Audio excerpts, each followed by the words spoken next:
kind of blew us off with some wackos talking about psychedelics, and through the conversation we've had a lot of really awesome connecting points.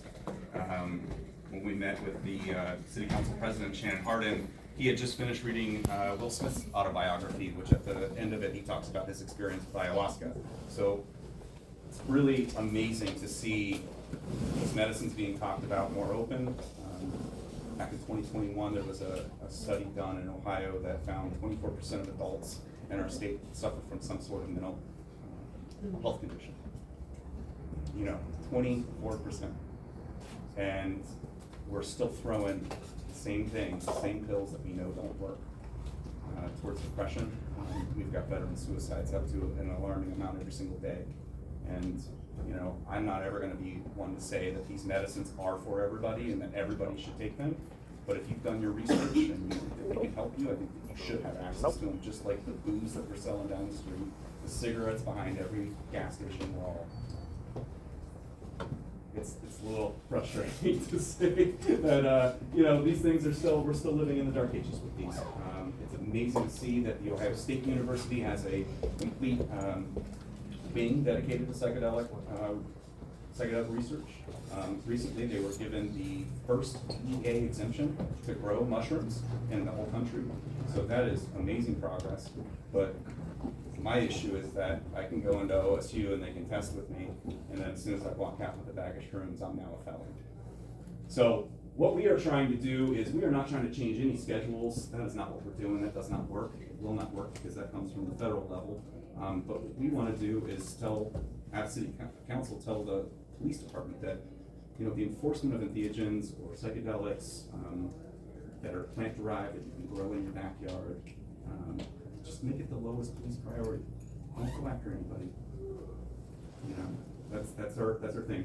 We've had great meetings with most of City Council.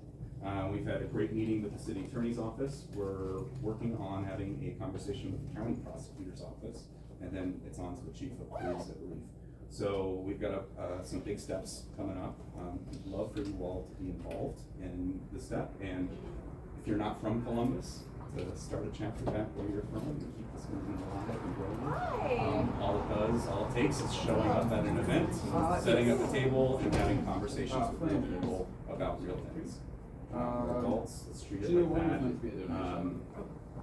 This documentary that we're going to watch tonight is a little sobering. It follows a woman, I believe in Vancouver, that struggled with addiction for I think 20 years with heroin and opiates and all the other pills that they throw at you. And I think it's the most realistic documentary that I've seen that really looks at what healing addiction with the help of plant medicines look like. It's not pretty. It's gritty. It's grimy. And it's not a one and done. And it's not a one and done. And this film really shows that and communicates that you have to be an active participant in your healing. That you're not going to find any substance on this planet that's going to cure all of your problems. So I hope you all have a great time tonight and watch this, and then we're going to have a silent disco, and we're going to have a panel that's going to talk about this and answer any questions that you have. After the panel concludes, we're going to sweep all of these chairs out, and I hope everybody brought their dancing shoes, and we're going to drink some kava and cacao, and we're going to get down to some DJs. So buckle up. Thank you all for being here again, and let's get this puppy rolling.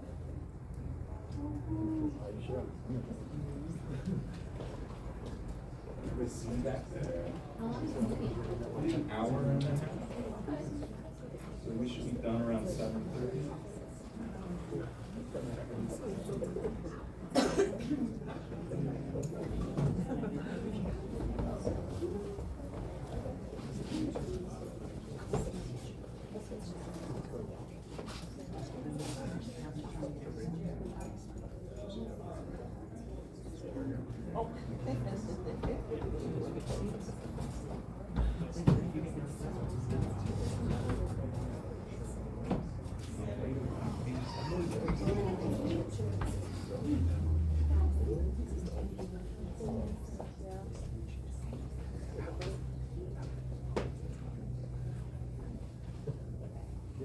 I don't know where to go.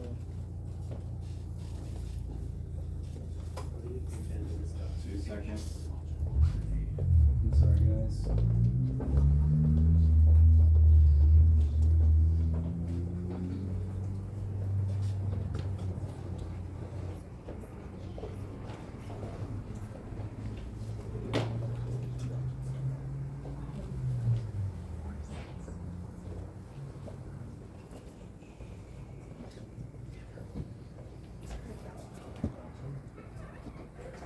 Sorry, 2 seconds here.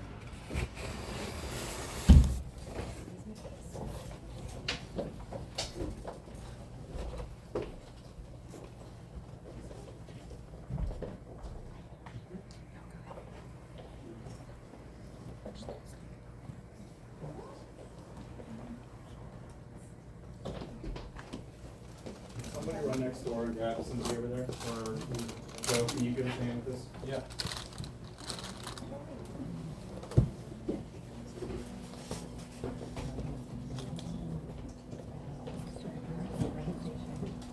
Need to get to that too, because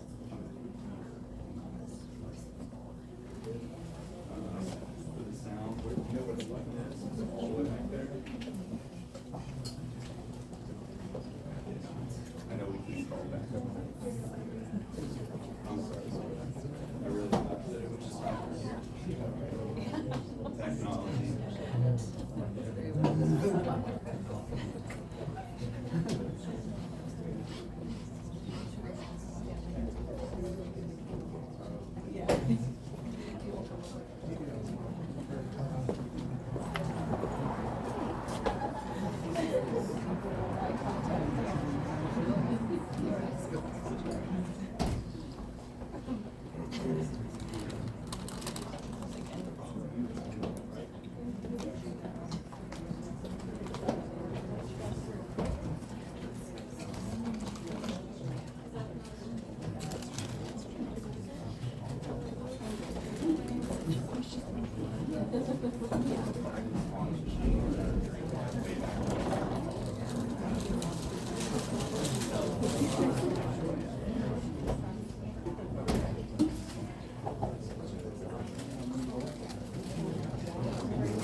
Talking about research available.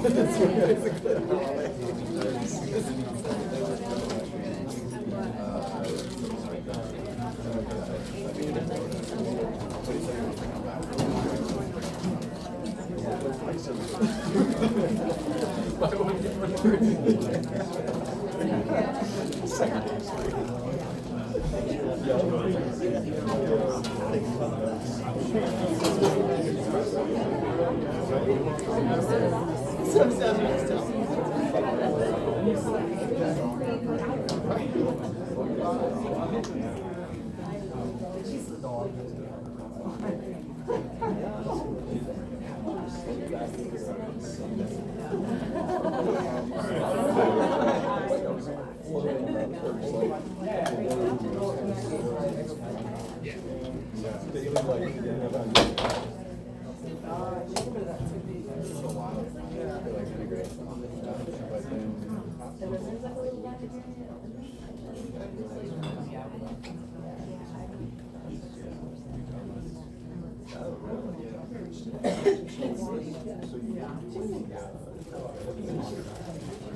do you think the end of this documentary should be?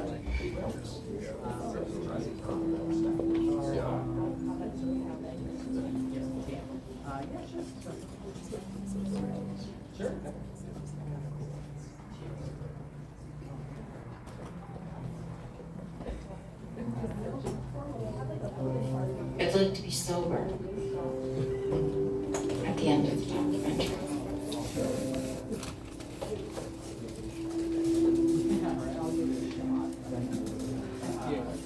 But I'd just like to be sober.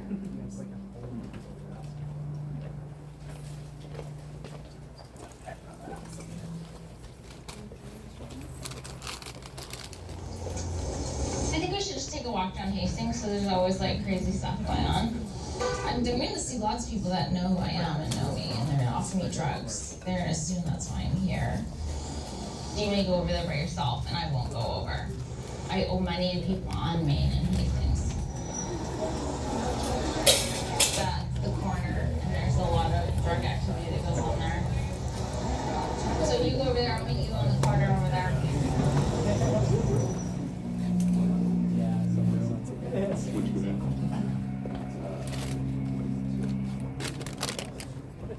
There's a fentanyl crisis, opiate overdose epidemic going on in the downtown side of Vancouver and all over Canada and the US.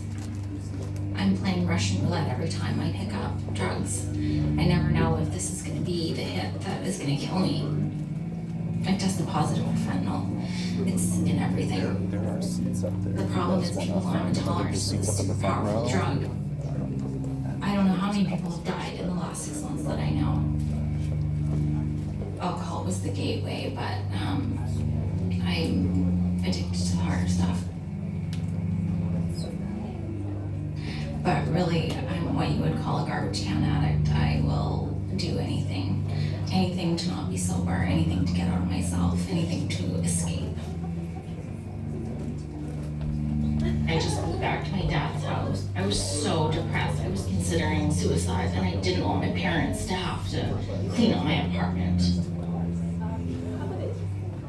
I've been homeless a few times and kind of couch surfed, and I've had to stay in a hostel. I've never had to actually live on the downtown east side. I had parents that wouldn't ever have allowed that. It's just dumb luck. Like there's no difference between me and like that person that's shooting up in the alley or that, you know, that you see on the street. I'm Adrienne, and I've been struggling with addiction for about 20 years now. I always wondered why I ended up as an addict. I didn't have a horrible upbringing, like I had really good parents, never wanted for anything. I didn't think when I was 12 or 13 that I wanted to grow up and be a drug addict. I wanted to go to law school. I had big dreams when I was younger. It's been really hard on my family. It's been hard on my friends. I don't know what my parents think. I think they have probably a lot of guilt, thinking that it's their fault that I'm this way, and that's not true. I don't know, I think they're just really worried and scared, and it's probably really hard for them. Do you know of any traumas that have happened in your past that could have led you to become an addict? I've thought a lot about past traumas. Going through puberty in high school is pretty traumatic, changing relationships with boyfriends and things like that, but there's no major trauma that sticks out. My brain has learned that when I'm in pain, emotional or otherwise, if I take a drug, I will escape that pain, which kind of sends me deeper into that spiral of depression and anxiety. I've known Adrienne for years. She's always struggled with anxiety and depression and addiction as well. And in the last few years, things have gotten a lot worse, but she was hiding that from her friends and her family. She texted me, said she was thinking about killing herself. She said she fucked up again. She used drugs. She spent the tax return, took out a payday loan. She's gonna jump off a bridge. And I just learned that microdosing psychedelics was good for depression, so I asked if she'd ever tried that. And then she told me about a clinical trial that was being done using Psilocybin, which is the active ingredient in mushrooms to treat addiction. And now you just don't want to wait for it. No, So, I don't know if I'm gonna live to see the clinical trial. I might overdose and die. The field of psychedelic medicine, of psychedelic psychotherapy, is fundamentally helpful for the treatment of depression and addiction. It can help people break out of patterns like that. I have heard anecdotally from a number of sources that taking hallucinogens could curb cravings for alcohol, drugs, smoking, all those things. Addiction is a way to run away from pain, to run away from difficult experiences. And so under the influence of psychedelics, the things that people have been pushing down and suppressing and running from will come to the surface. but you did say that you're scared of psychedelics, and therefore you're scared of taking mushrooms. Yeah, I guess I'm afraid of confronting my emotions, but I think I'm more afraid of living another 20 years like this. What we need to know is what you'd want to do next, and just figure out if doing a full dose would be the next step. I was more like, I'm honestly more interested in the microdosing. I would try a full dose. I said I was willing to try a full dose. The clinical trials, that was not microdosing. That's why we did a bigger dose. I'm interested to see if a full dose does change my brain chemistry or has any effects on me, but I'm not trying to reproduce this clinical trial. You can't duplicate it because it's a No. medical professional, but this is Right. the other thing. So if you take it, then how, like, where do you? I'm just curious to try to see what happens. We're a bit nervous that Adrienne might have a bad trip on the magic mushrooms and maybe have a psychotic episode. We're not really too sure what to do in a situation like that. We don't have any experience with psychedelics, and here we are with cameras and illegal magic mushrooms, you know, trying to help our friend who's depressed, but I guess we'll just see how it goes. Hope for the best.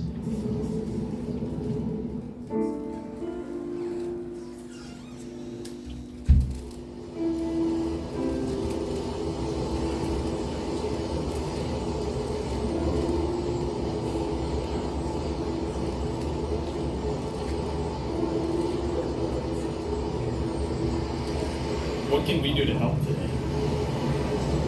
I have no idea what you can do to help. Like, I'm not even really sure about this entire process, but I'm open to it because I kind of am out of options right now. Would there be a more ideal scenario to do it? Probably. I mean, we're doing it, it's fine. I've done worse. I've put myself in more dangerous situations. Okay. Here goes.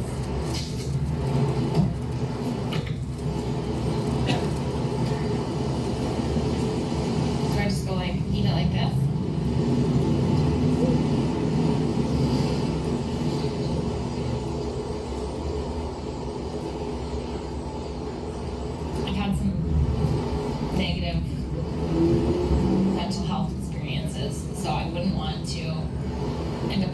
board again or something. Adrian, you're not going to end up in the psych ward. If you have any negative thoughts, they're going to pass. Yeah. How do you feel about taking that out? I just generally don't like experiencing any negative emotions. I usually avoid those like quite a bit by any means necessary. So I'm worried I'm gonna have negative emotions.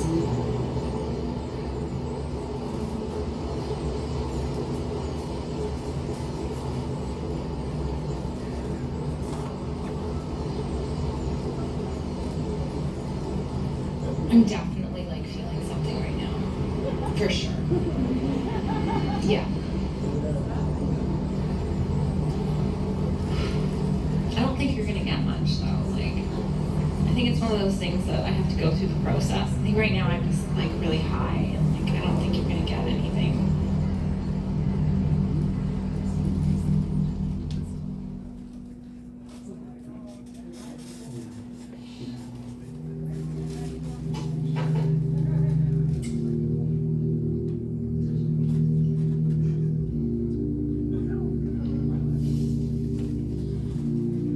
How long was that?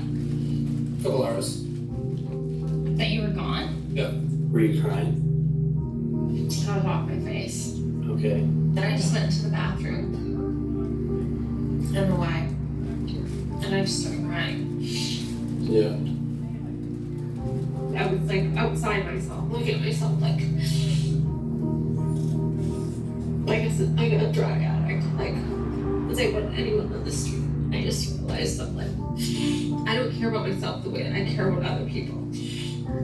Like when I look at someone else and have compassion for someone else, like I just don't have that for myself. It just takes all the bullshit away. Like, and you just kind of see things the way they really are. Spending a long time is usually just pretty dark. I guess the dark thoughts take over a lot. And I feel like I'm surrounded a lot by the dark voices. And it's just nice breathing space from that. I remember feeling very calm and like not anxious. And just very like peaceful.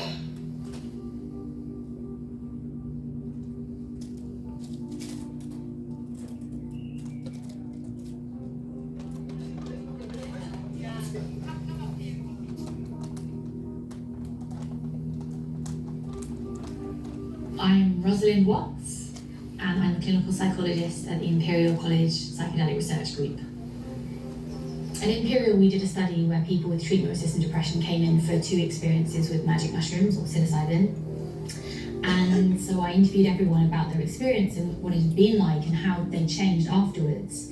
And the most common theme was that depression felt like disconnection from self, other, and the world around them. And that after the psychedelic session, they went from being very disconnected to very connected. They could feel a whole range of emotions rather than just constant apathy or sadness. And most of the participants in our study cried and they wept, and the tears were usually because of the amazing feeling of sinking into self-love and self-compassion after many, many years of hating themselves.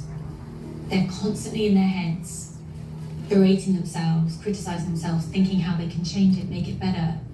And then they're often in these cyclical behaviors too. So needing to do something to numb the pain, needing to take something, because it's just so hard to sit through it. So they get locked into these vicious circles and downward spirals. And who you really are isn't your constant negative thoughts on a loop. The psychedelic experience can break those rigid thought patterns, can break that default mode network, can break through those behavioral patterns too. I have these cats and I would never dream of hurting them or doing anything bad to them. I take care of them, but I don't treat myself with that same kind of love and compassion. With magic mushrooms, people often describe this absolute pouring of love. Love for themselves, love for other people, love for the world, just this beautiful love. And it's love that people may never, ever have experienced before. I don't think I felt like that since I was like a child. It's weird, it was weird, but beautiful. That self-love is something that does often fade. people access it so strongly and they think it's never going to go away. It requires more work, it requires more practice. Those new pathways require being trodden on a few times to really get them deeply embedded. When magic mushroom therapy is done well, in a safe place, you witness people having more benefit from just 1 or 2 sessions than they describe having from 10, 20 years of therapy. Over the last year, I have contemplated suicide, sometimes feeling like that was my only way out. And when I was on mushrooms, I did ask myself that question, whether suicide was the only option for me or an option for me. And my answer was that it's not.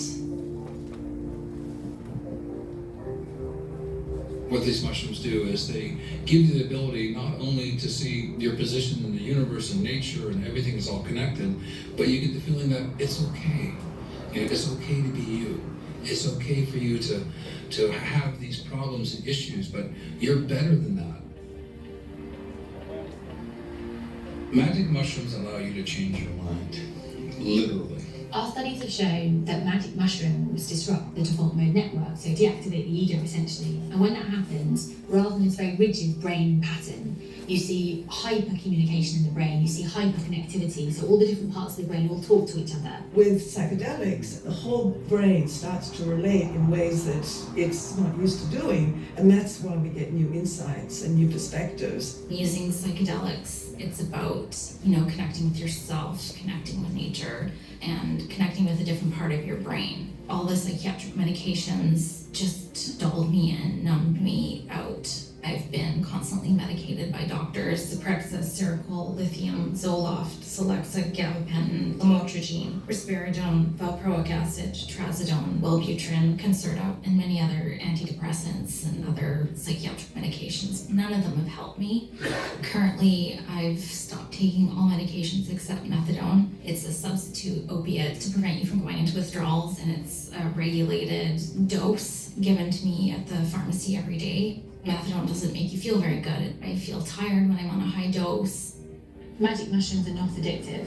In fact, magic mushrooms are anti-addictive. If you keep taking them, they stop working. Big Pharma succeeds when people take the same medication again and again and again and again. People suffer a lot of side effects, headaches, weight gain, and blood pressure. Their sexual drive is eradicated. They're juggled from one antidepressant to another. There probably is maybe 30% of people that do get benefit from antidepressants, but their usefulness and their efficacy is much less than people had hoped. They don't provide you with an opportunity to really explore your suffering. They don't get to the root of the problem. Psychedelic experiences can be profoundly beneficial for people's lives. We're taking people off medications that they've been on for long periods of time. It was amazing how often, once we started working more deeply, that early childhood trauma would come up.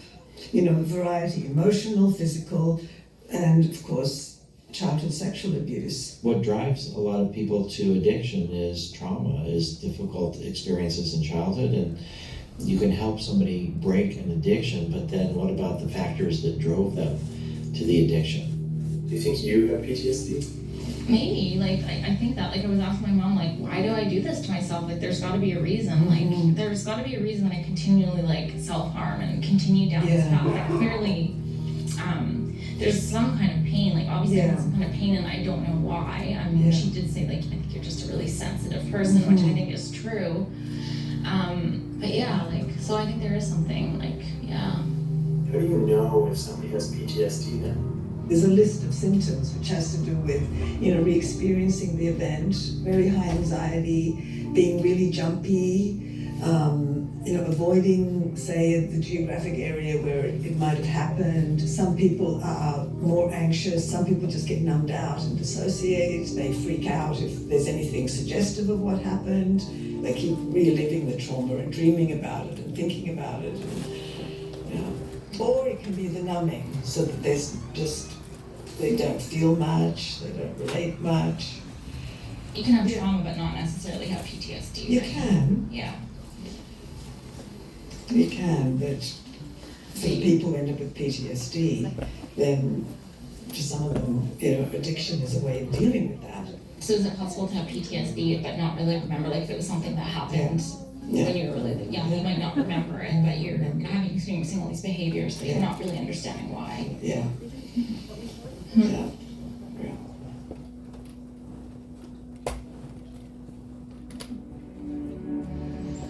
It's been exactly 1 week since my first experience with psilocybin mushrooms. For the first 4 or 5 days after the experience, I had quite a bit of energy. I was feeling really motivated to make some changes in my life. You look really stressed out, are you okay? Wednesday, I relapsed. I used heroin, and I also used heroin on Thursday. I might still be using, but I definitely think I'm in a much better place emotionally. I really have this sense that like I'm being guided in a certain direction, and there's a reason that I'm on this path now with the psychedelics. But I've kind of hit a wall with the psilocybin because it's really hard to curb that physical craving for the heroin. If you've been dependent and using opiates for a long time, your body's natural internal opiates don't get produced anymore. Take that away, and all of a sudden a person is in dire pain. And that's what physical withdrawal is. If you know all you need is a little bit of that opiate to feel normal, then you're going to reach for that opiate. Psilocybin mushrooms can be particularly helpful to people who are addicted to opiates after they've been through the withdrawal. So I'm checking into detox. Okay, you know where we're going? Yeah, sort of. Just drive. Why are you anxious? Because I don't want to go through withdrawals. It's really awful. Being down here too, like I really just want to fucking pick up. We're not really gonna get anywhere until I completely sober up, and that's when the real work is gonna get done, right? Let's go. Hi, can I help you? Yeah, I'm here to visit Adrienne. I did Suboxone last night. Put me in withdrawals a little bit, and make it worse. Okay. You can go back on methadone. Did you end up doing the methadone? Yeah, I just took it like half an hour ago. I'm like never getting off methadone. It stays in your system so long, so the withdrawals are drawn out so much. I just got out of detox. I've never been so dope sick in my life, barfing my guts out. Methadone is the devil. You're actually better off switching to heroin and then trying to detox off heroin than methadone. I had a really bad reaction to the Suboxone. It made me so anxious and agitated. After the second day, I told them I can't take this, I'm just getting my methadone back. But I talked to the doctor. There's another alternative, which is a long-acting morphine. We're in the face of an opioid crisis. We've never seen anything like this. Young people, old people from all walks of life are dying from opioids. And some people would rather kill themselves, unfortunately, than be stuck on drugs like this. I've had more than one person come to me saying that it's either suicide or this psychedelic thing better work for me because I'm at the end of my rope. Since I first started using mushrooms, I integrated some more positive things in my life, like floating, yoga, connecting with family. I haven't quit smoking. I don't think I've had a cigarette for at least a month. I've disrupted the pattern of my heroin usage. I'm not using it daily. I definitely have not been depressed. Before we started this whole process, I was going down a pretty dark road. So, let me just ask. When did you first meet Adrienne? Yeah, that's such a nice picture. Aw, this is so nice. You haven't made me a card for a long time. Oh, this is a story. It's a sad story, but I couldn't think of another kind of story. She was happy, loving. She had lots of friends. She did well in school. I always said to people, boy, if I could have another one of these, this would be easy. That's how one summer. So that, I think you were... Summer that I went to the house that I hated so much. Do you know anything about the house that Adrienne has mentioned a few times? She mentioned that this memory had come back to her. I think it was about when she was 2. I went to work for a friend of mine. Cannot think back to that time that there was a difference or something she was afraid of at that time in her life. What is trauma? Like, trauma to one person might not be trauma to someone else. Maybe the fact that she grew up in a single parent home was trauma for her. Maybe it was the fact that I got a boyfriend for a couple of years when she was 12 that she didn't like. She found out her boyfriend cheated on her. That was emotional and traumatic for her. Her job was very stressful, working for a law firm, and they were drinking and doing coke at night and probably during the day. Yeah, I was somewhat in denial, I guess, because I just thought, okay, well, you can beat this. This is not you. I don't think I realized how serious it was and how hard it was going to be. People did say, don't enable. So what if she ends up on the street? And I wasn't ready to do that. When she was like 27, she was into a treatment center. It was about $30,000. I had to borrow money against my house. She got out right near Christmas and immediately relapsed and actually ended up in the hospital. So back to the treatment center she went. Christmas has always been a really difficult time for me. I tend to have major meltdowns or there's some major chaos that happens. And this year, Christmas went well, and there wasn't any, major issues.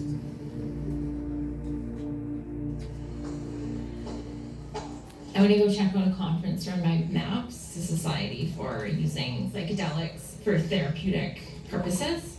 I do think that there is some kind of trauma, there's something going on emotionally, psychologically that I need to explore, and that through the use of psychedelics, I can work through that. Hi, I'm Adrienne. I emailed about being a part of the study that you guys are doing with psilocybin. What role would you like to play? I'm in active heroin addiction. Oh, perfect. Okay. Yeah. So I with these guys actually, and I started using psilocybin mushrooms. Oh, they told me about you. Yeah. Oh, you're a movie star. Yeah. I've had some very powerful experiences just using the psilocybin on my own, but I'm interested in working through it with a therapist or a shaman or something. Yeah, I applaud your courage and your honesty and your transparency. And thank you for being who you are. Thank you.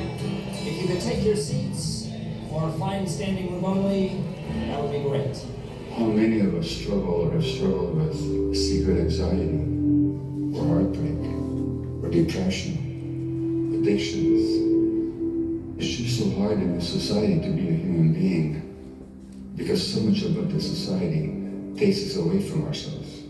It's so important to be healing PTSD. It's so important to be healing people who are anxious or depressed. Here we are, 50 years after the criminalization, and it looks like we're on the verge of really integrating psychedelic medicine into our society. Prohibition is slowly crumbling under the weight of its sheer ineffectiveness.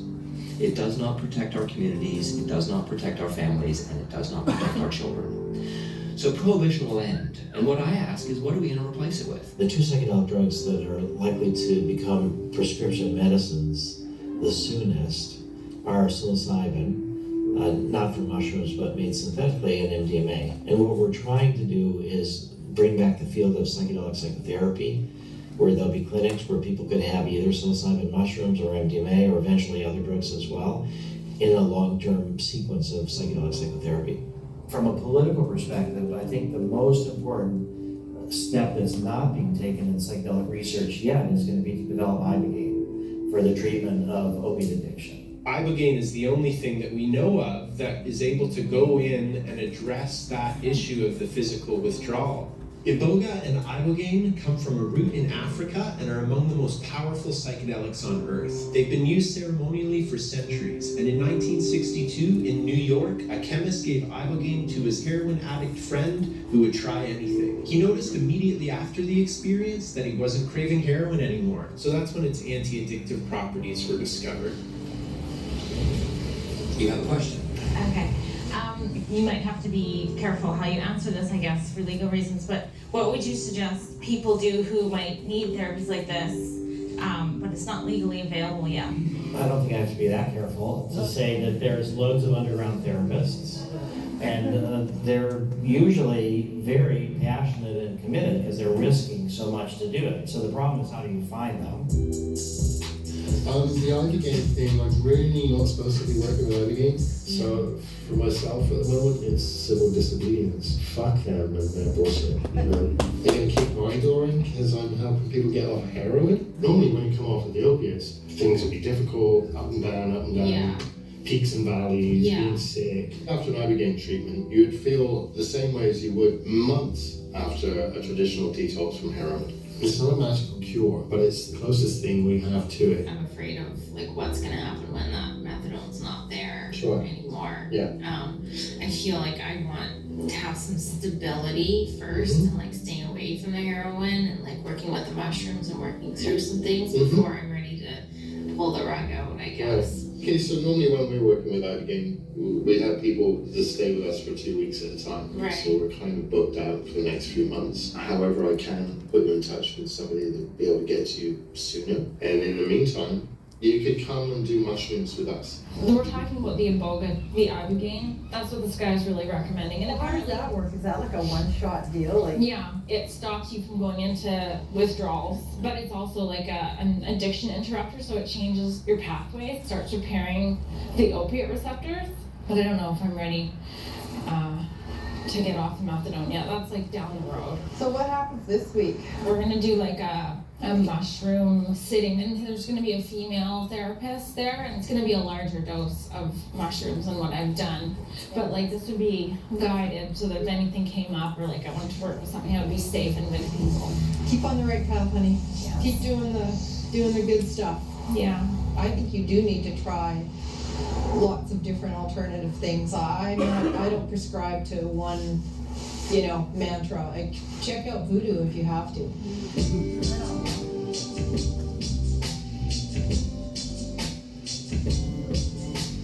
Today will be the first time that I'm doing mushrooms with some support. I've done it in the past just on my own. We have all sorts of anecdotal stories of people who've done it on their own and it's been really positive.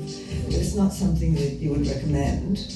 3 crucial factors for psychedelic therapy are set, setting, and dose. The set is about the intentions. I don't want to be this like lying, dishonest person. You start to cross those lines and you're like, I can't believe that I did that. Like, that's not me. The reason it's important to have this intention is that when it gets really tricky, if it gets really tricky, you can remind people of why they're doing it. The bad trip means that something is opening up that is difficult for you to deal with, and you're not in a setting where someone can support you to do it. That's what really recovery is about, is recovering yourself, who you really are. Yeah. And I really think that the plants play a huge role in that. They did for me. Setting is the environment that the experience happens in. Being somewhere where you really, really, really can trust the other person and that you know that you're not going to be interrupted, and that you're going to have access to everything you need.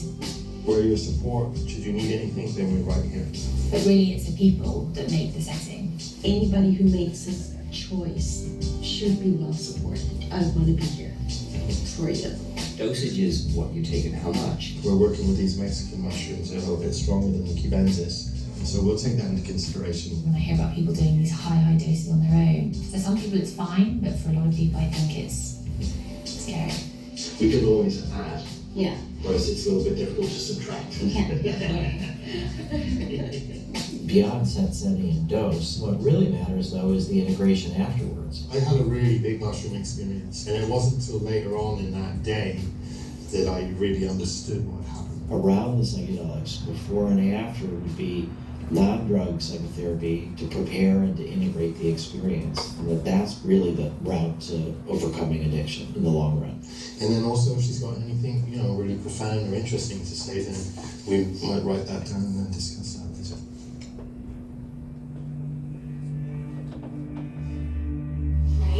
Hi. There she is. Oh, we're filming already, and then I just fell asleep, and I woke up and I realized it was 6 o'clock. Oh my god! So it was really intense, and I definitely had like a pretty big emotional breakthrough, and it was very like cathartic, and there were tears and there was deep work going on, and clearly it mattered more to just go through whatever it was than to try and problem solve or anything else. It was to really allow yourself to feel. I don't do that normally. I don't just let myself feel. Yeah. I'm always trying to like shut it down, or like trying to fix it, or like figure out a way, a scheme or a plan to like, how am I going to control this and manage this? And I just didn't do that. And what's this? Getting off methadone, stopping using it? No, just something different.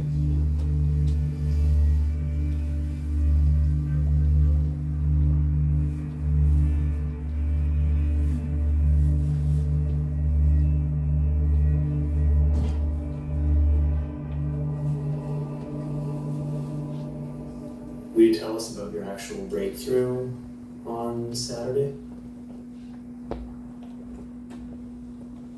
It's not a surprise to me that I consistently seek out unhealthy, abusive relationships that reaffirm this deep-seated belief that I'm like unlovable. I realized for the first time like how much that belief is affecting me, and it's a huge factor in why I use that loneliness and that unlovability, that like my only friend is heroin. The only thing that makes me feel like loved and warm and gives me that warm fuzzy feeling is like heroin, which it doesn't even really anymore. But I guess it's just, I just want to go home.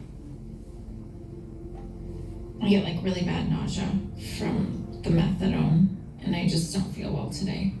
Can you start taking like a little bit less and less methadone? Right? Do you want to come to my next doctor's appointment with me? Just like sit in? Yeah. Of what benefit? I don't know, because he's the one that wants me to keep going out. You're saying you're starting to feel more tired, and that's obviously also going to be counterproductive to even microdosing. I know.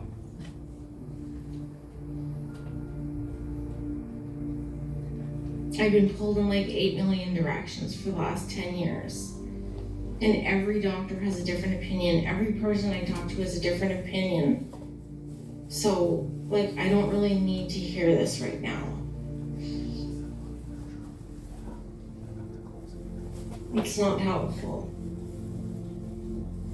Like, do you have any idea how many doctors and psychiatrists and therapists and counselors I see? We'll figure it out. Let's try microdosing. Why don't we all try microdosing and see what happens? See if it helps with your mood, see if it helps with the energy levels.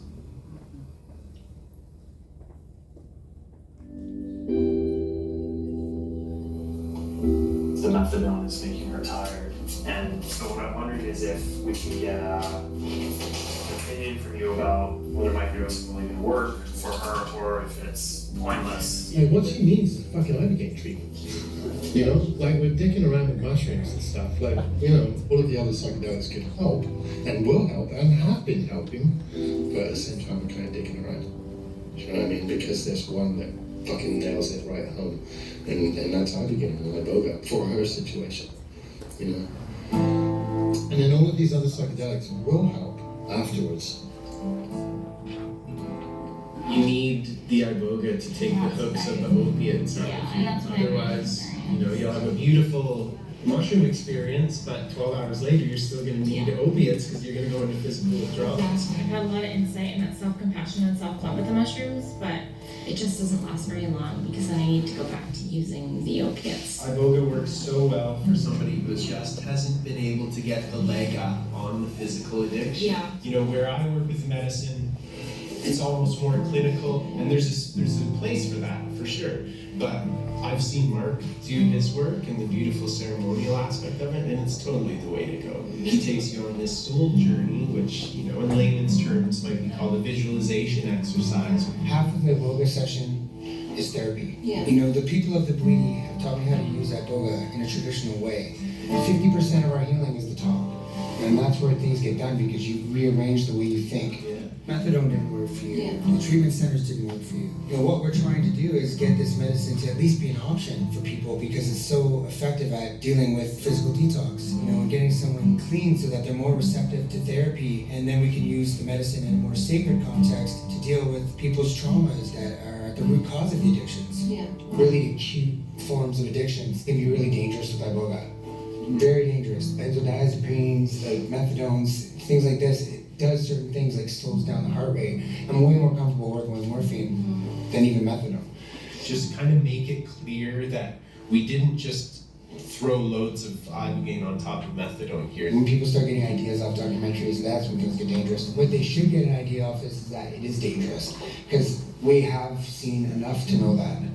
I did get some names of some doctors that might be willing to switch me to morphine. Switching to morphine is the best plan. And I remember I went to the pharmacy, this one pharmacy, and I said that I was thinking of switching, and they were just like all over me, like, okay, well, give me your information, and like, we'll wait for you, like, we close at 6, but we'll wait till 6:30 till you get off work or whatever. And like, I was just like, that's strange. Like, why are they so keen to have me? You know, those pharmacies get paid $6,000 per year per person that comes in. That's why they want you to show up every day. We'll give you a McDonald's gift card if you come and get your methadone from here. They're getting rich off this misery.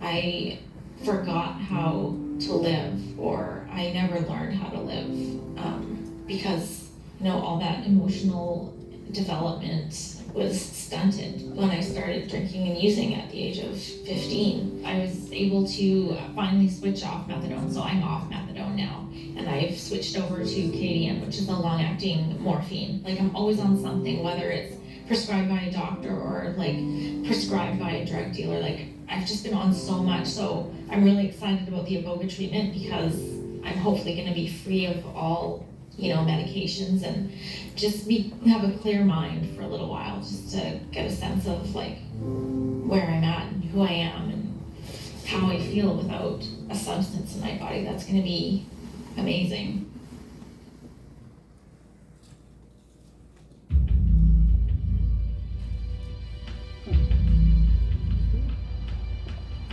I used last night.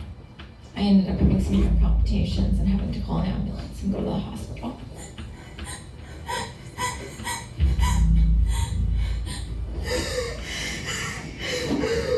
I don't want to.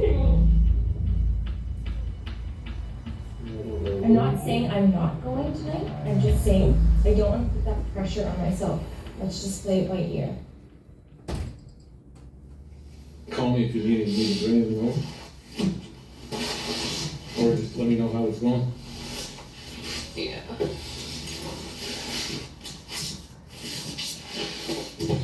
Are you going to get a prescription or a part prescription? Yeah. How are you feeling? I'm so sick of this.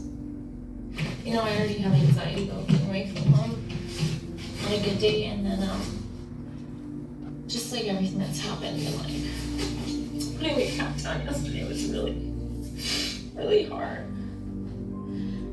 And then you're just not in a very good place. You just want to be like home, like your familiar, safe place. But Are we off to get you a bit of stuff? yeah, let's just go get that last morphine dose. I'm just gonna get changed my little backpack.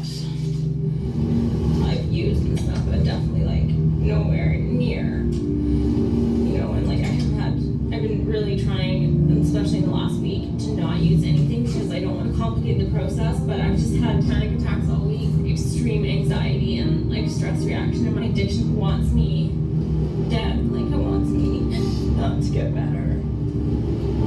Because I really do, but then there's like this other part of me that just sabotages everything. I had to put my cat down the other day, which was really, really upsetting. I've never even seen a hard drug in my life, and I got that cat, and like it's almost like he came into my life like for a reason. It was just me and him. Oh, he's gone now, and it's just really sad.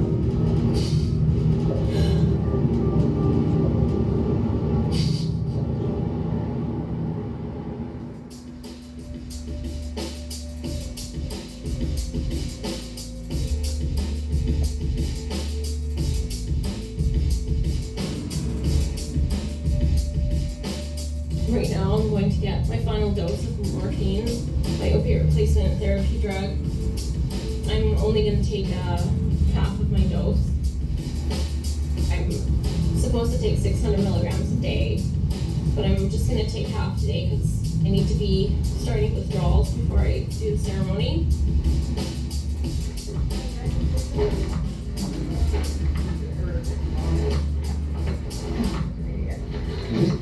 Way more than I was supposed to. Yeah. Why? Because I was nervous. Because I was just like freaking out. I can make myself laugh. Do you want to dissolve yet? Do you want to? Do you want to just do it here? Do you want to let Nick film this? Where are you going to do it?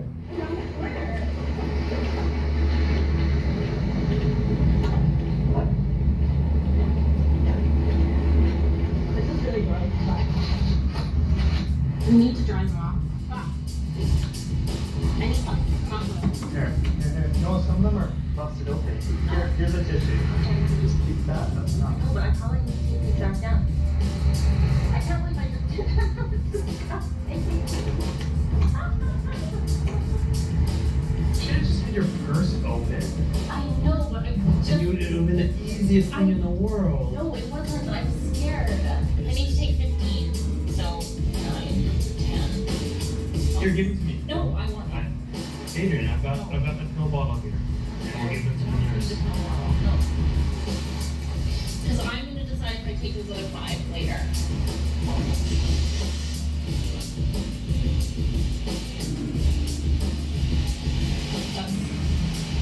That's what dogs do.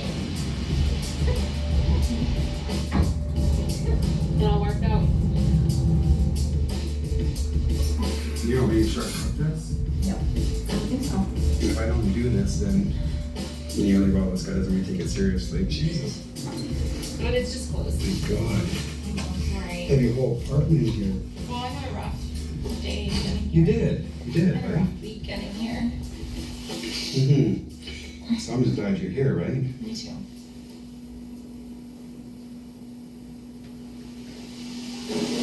Hey, how are you? Good. Hey, Mark. Nice. Hi. Nice to see you again. This is the woman.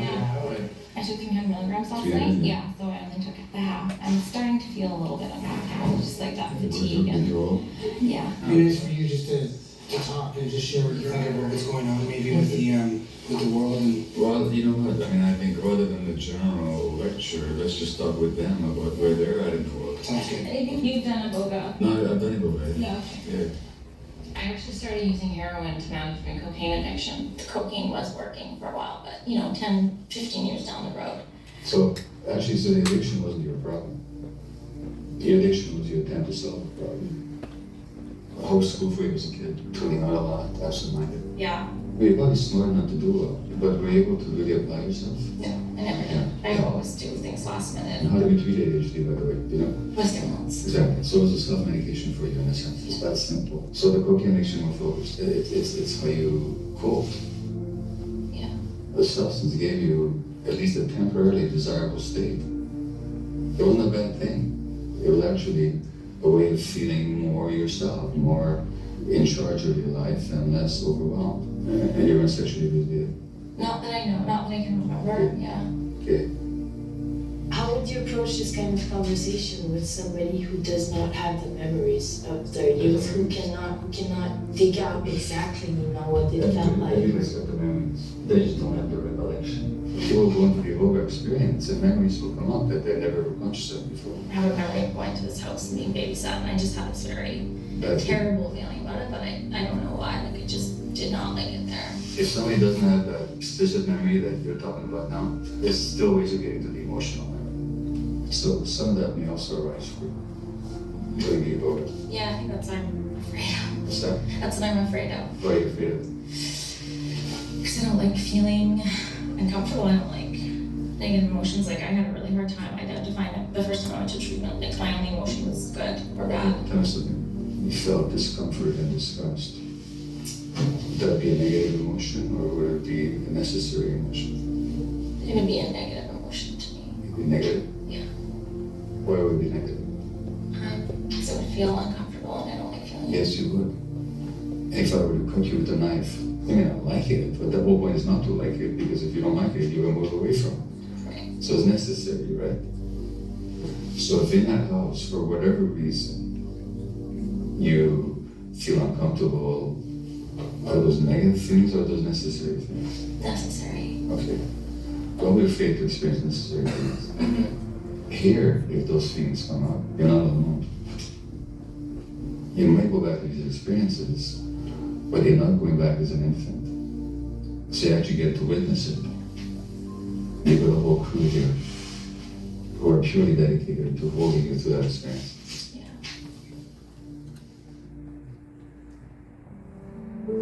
How are you feeling that you're about to be embarking on this yoga journey? I don't know, it's hard to believe that I'm not gonna suffer. I just think about what it was like in detox, and that was fucking awful. It was so awful. I've never been so sick in my life. How you feeling? What's up? I don't feel great. Well, you should come down to the temple now. Really? Yeah.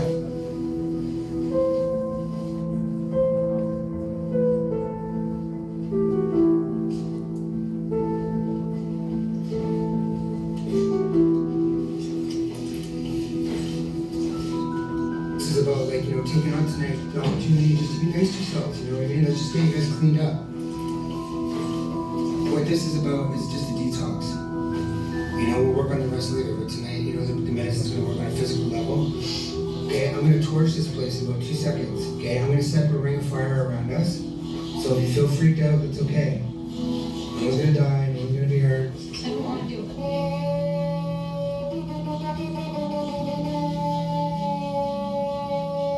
Like yoga goes deep to the root cause. I've been down the addicted path and the party, and it's like you're always trying to get something that is like never gonna fulfill you as much as just being yourself. I can't do this. Yeah, no, it's hard.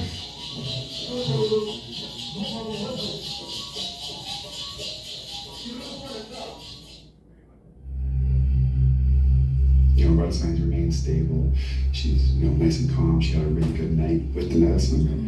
She's different, but very weak because the battle has tired her out. She needs rest, right? You know what I mean? She's going through a lot. At the same time, she's a strong girl.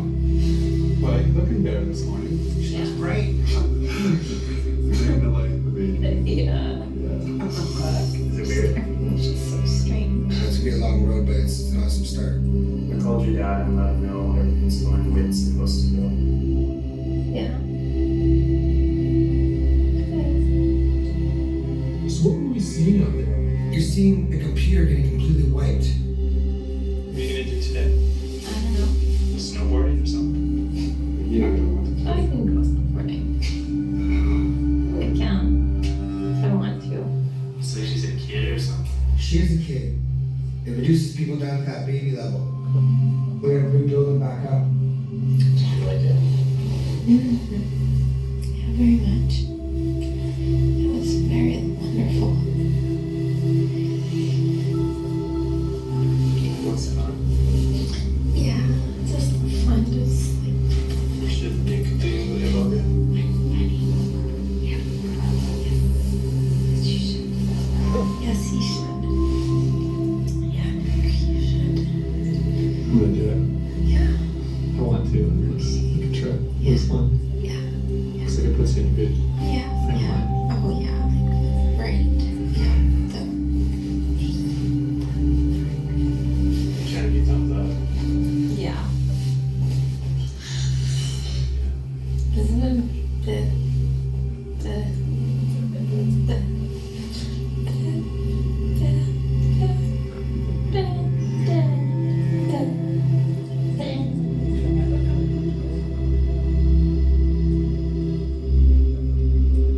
She was like a young little child.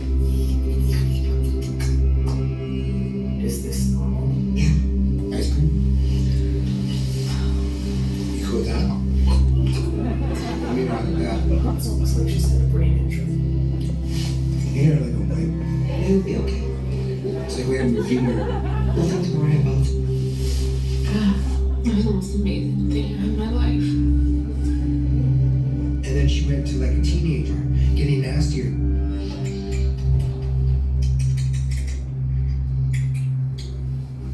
chance to get up and wash your face yet? Yeah, I feel a little better. Get these lazy kids back to work. Do you need anything to drink? Any water? No. Well, we'll get some. Fucking kidding. You don't have to drink it. I'm just putting it back. Parents take care of a lot of things for kids. Eventually what it's like, she's like a bird, you know, you're gonna have to kick her out of the nest and she's gonna have to learn to fly on her own.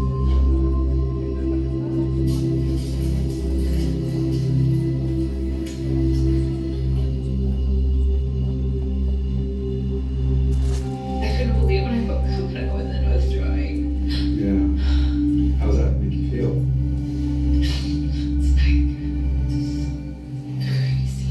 Did you ever think it was possible? No, I didn't. Like, even up until, like, I just didn't believe it. Like, it was like, there's no way. Just, like, so lonely. I had fun at drugstore every day for years. Yeah. Yeah. And I cried the first time I took my methadone. I cried so much because I knew that I was, like, just done. But I didn't have another option. Like, there were no other options at the time. I just wanted to go and yell from the rooftops, like, just tell everybody, like, you have to do this, Dad. I'm good. I'm a detox. I'm just a dad. No, I'm good. I'm really good.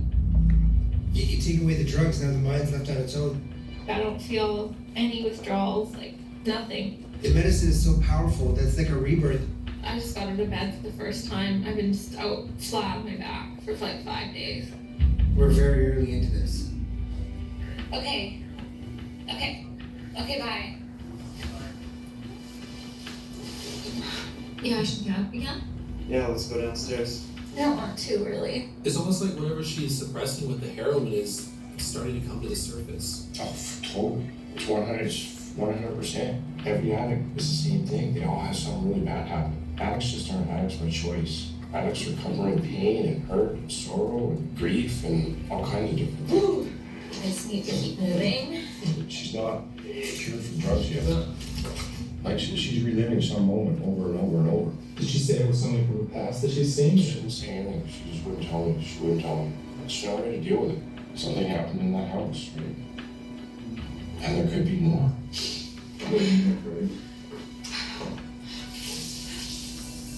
I'll be right outside the door if you need us, okay? Yoga always works. Just can be a bumpy road sometimes. I'm really tired and like I'm just really restless. I've been sleeping for like 5 days. I just can't lay here anymore. Fuck this. Mark said once you take a bit more iboga, then this feeling will go away. I need to do it now, please. Like, I don't want to do this anymore. The ceremony will come fast if you just kind of rest. Okay? I can't rest anymore. She needs a scrub. Yeah. Yeah. That's what's going on here. And what's that again? Iboga. The more you push her, the more her brain activates. She's a journey. I just feel like everything all at once. That's why we're going to do Iboga tonight.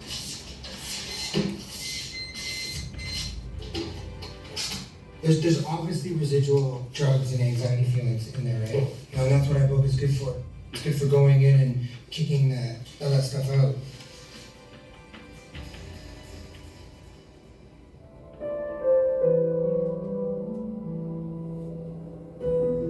When you're young and events happen or trauma happens or suffering happens, you begin to forget and lose track of who the hell you are. What do you think about yourself? I don't like myself very much. Why? I don't know. Ever thought about it? No. You think it's a good time to? Yeah. What if you had a little girl? Be nice to her. What if I said your soul is like a little girl? Yeah, you gotta just learn to be comfortable in your own body. It takes practice. And the problem with heavy drugs, as we've seen, is that they destroy one's ability to make any sort of reasonable choices anymore. Until barely you make it to a place like this, where you might have a chance. It's not too late. You're like right on time. You know, now that you're out the dark alleys, and you just start seeing the light, you understand that light's in you. And understand that making a good decision is based on love for yourself. The problem with our society is there's no real guidance system that's inside connecting us to making good decisions. You know, and then we make bad decisions and that makes us feel worse, we make more bad decisions. And so the only answer we have is to run. You know, out of fear. What's something that's bothering you that you would let go? Maybe letting go of the notion that you're not good enough is a good start. I'm not good enough, so I can hang out down here in these streets and get wasted. Adrian, are you feeling the medicine over there? Feel the medicine? Mm-hmm. Feel the new one? Mm-hmm. Are you cool with it? Mm-hmm. Alright, good.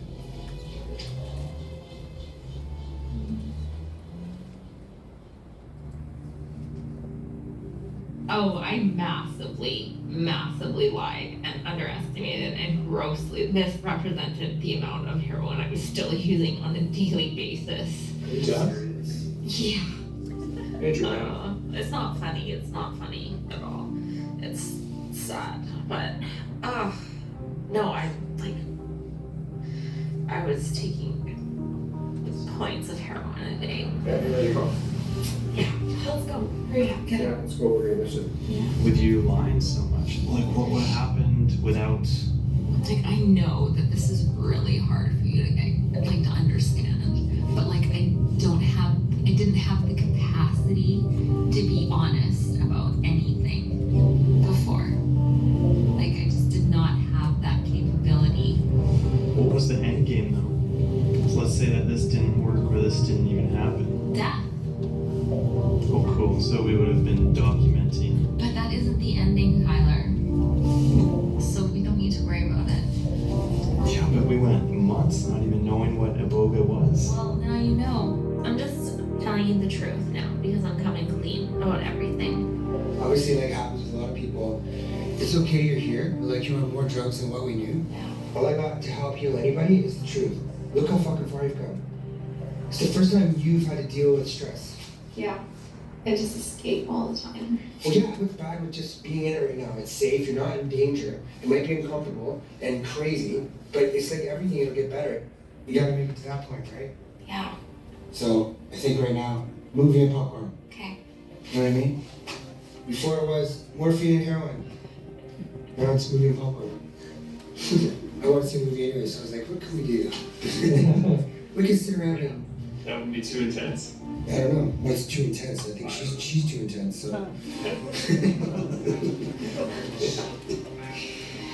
If I take you like downtown, you're gonna run away from me. Go fast. Okay. Okay, let's go. Do you want to go to her house and yeah, I can do that now.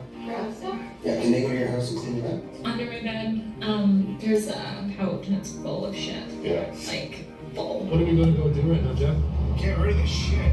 Everyone keeps their bags because they all have residue on the side. And when you run out of drugs, you take all your bags and you scrape the residue off the sides and you end up with enough to use. She's gonna have stashes in there for sure. And she could have stashed stuff when she was fucked up and she forgot about too. Hello? Morning. Good, how are you? Good. Hi. Nice to meet you. She's through the detox. Yeah, she's good. She's been, it's either 9 or 10 days today that she's drug free. Today she's gone downhill a little bit, yeah. But there's lots of ups and downs. She's still got further to go, but she's doing really well. Right, she's a tough girl. Okay. I know you've had many years of hearing this and believing it, but this time she's gonna. And I know she's determined, so. Yeah, she's determined. She just needs more treatment. Oh, yeah. Yeah, she's gonna come back for another week, and she'll never have a need to use again. Yeah. Okay, well, what room's just around here? I'll just go ahead and do your thing. Yeah, I'm gonna lift this mattress up again. Let's see.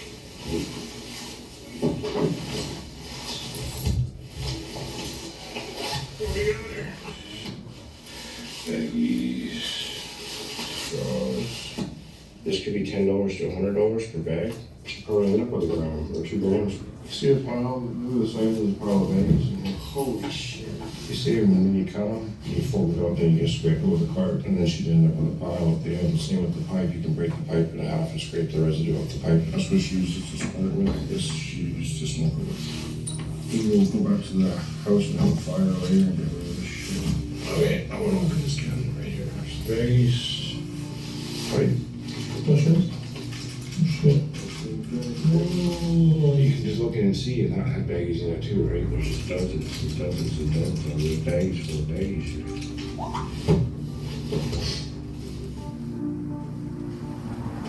We spent the next 4 hours going through every pocket, but I don't want to go too very close to you.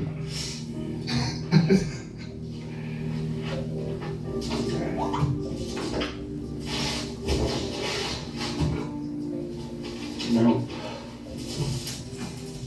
That's empty.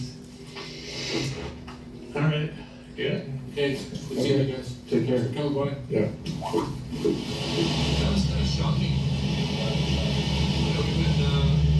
We've been spending time with her for 6 months, and we know she's a heroin addict, and it's so bizarre because she doesn't act like a heroin addict most of the time. That we talk to her, just conversations that we have and everything, she seems... What does a heroin addict act like, though? I guess it acts like her. Yeah, exactly.